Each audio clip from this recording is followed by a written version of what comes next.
À bord du Air Force One ou depuis le bureau ovale, le président des États-Unis sature l'espace médiatique. Et ça, Sonia Dridi, correspondante pour LCI, France 24 et la RTBF, l'a vu de très près, puisqu'elle est la seule Française à faire partie du groupe de journalistes étrangers suivant Donald Trump.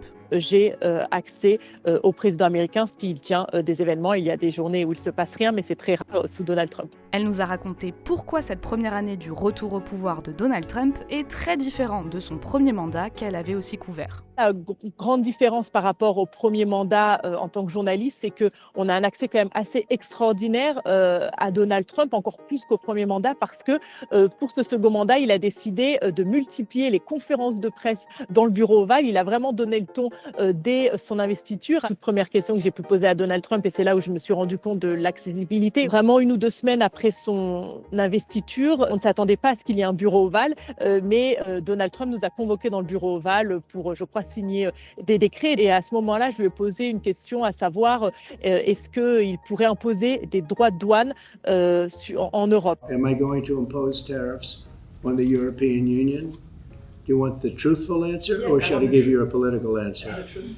Absolutely. C'est là où on se rend compte très vite, finalement, au début de ce mandat, qu'on peut obtenir des informations de Donald Trump, parce que ça a vraiment donné le ton. Ensuite, on a vu toute cette politique des droits de douane qu'il a mise en place. If you look at Switzerland, 61% to 31%. Indonesia, Malaysia, Cambodia. Oh, look at Cambodia, 97%. European Union, they're very tough, very, very tough traders. You know, you think of European Union, very friendly. They rip us off. It's so sad to see. It's so pathetic. Et on se rend compte que finalement, avec Donald Trump, oui, on peut avoir des réponses assez facilement, on peut générer de l'information. Et en tout cas, ça donne des indications, effectivement, sur ce qu'il a l'intention de faire. Et donc, ces prises de parole, pour nous, c'est évidemment très utile.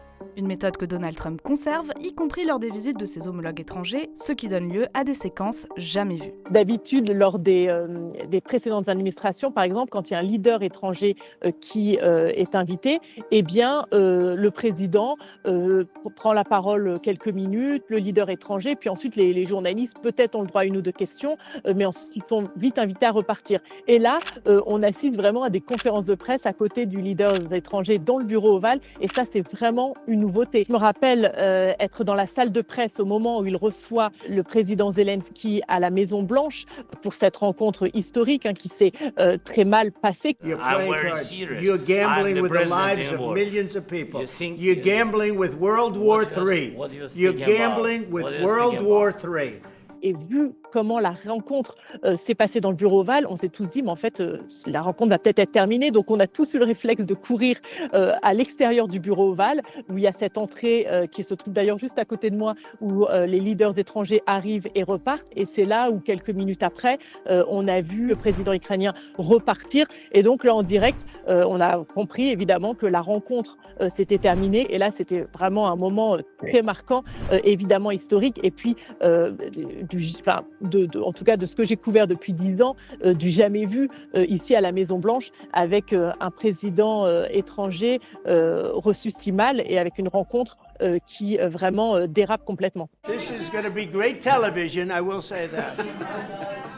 Je pense que beaucoup d'entre nous qui couvrons la Maison-Blanche, on ne s'attendait pas à ce qu'il y ait autant de visites. Et ce qui est aussi marquant, c'est de voir tous ces dirigeants étrangers se rendre à la Maison-Blanche et tenter de flatter Donald Trump dans le bureau ovale pour essayer d'obtenir ce qu'il souhaite.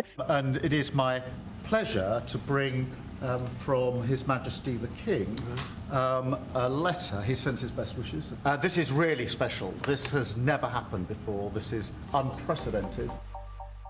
Il y a un moment qui m'a évidemment marqué, surtout en tant que journaliste française et européenne, c'est lorsque on a vu tous ces dirigeants européens se rendre ici à la Maison-Blanche aux côtés du président ukrainien, comme pour le protéger et surtout l'aider à obtenir ce qu'il souhaitait. Et en plus, j'étais dans le pool ce jour-là, c'est-à-dire que j'étais dans le bureau ovale lorsque Donald Trump était aux côtés du président ukrainien. D'ailleurs, c'est là où à la fin, il a pris ma question, Donald Trump, et il nous a annoncé qu'il allait interrompre sa rencontre pour parler au président russe. Et donc, Donald Trump nous donne comme ça des infos qu'il n'avait pas forcément prévu de donner, mais il suffit de lui poser la question et on peut obtenir des informations comme celle-ci. Il y a eu aussi cette séquence dans une autre salle de la Maison-Blanche après le bureau ovale où Donald Trump est entouré de tous les dirigeants européens et on aurait vraiment dit un conseil de classe avec le maître et ses élèves, avec Donald Trump qui distribuait des compliments à chaque dirigeant qui souriait un peu timidement en retour et en attendant aussi de savoir à quelle sauce il allait être mangé. Everyone knows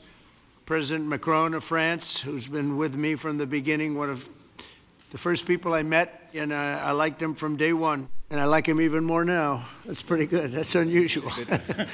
That's a pretty unusual thing.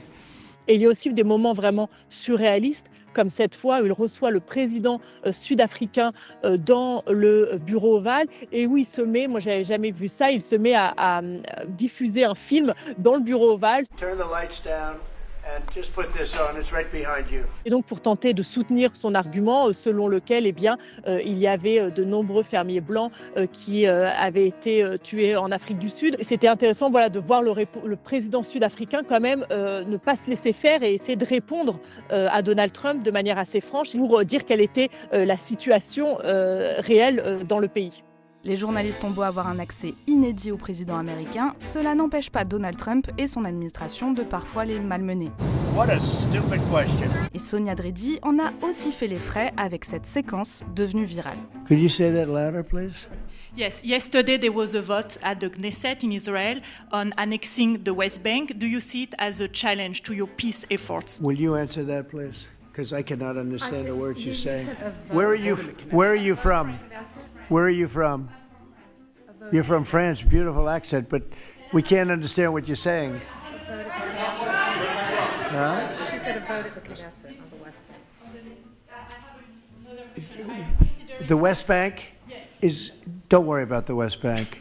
Israel's not going to do anything with the West Bank, okay? Je ne l'ai pas vraiment pris comme une humiliation et je ne me suis pas laissé déstabiliser parce que souvent Donald Trump reprend les journalistes étrangers sur leur accent. Alors parfois il dit « bon, je ne comprends pas, prochaine question », mais je sais qu'il peut comprendre parce qu'il a répondu à plusieurs de mes questions dans le passé.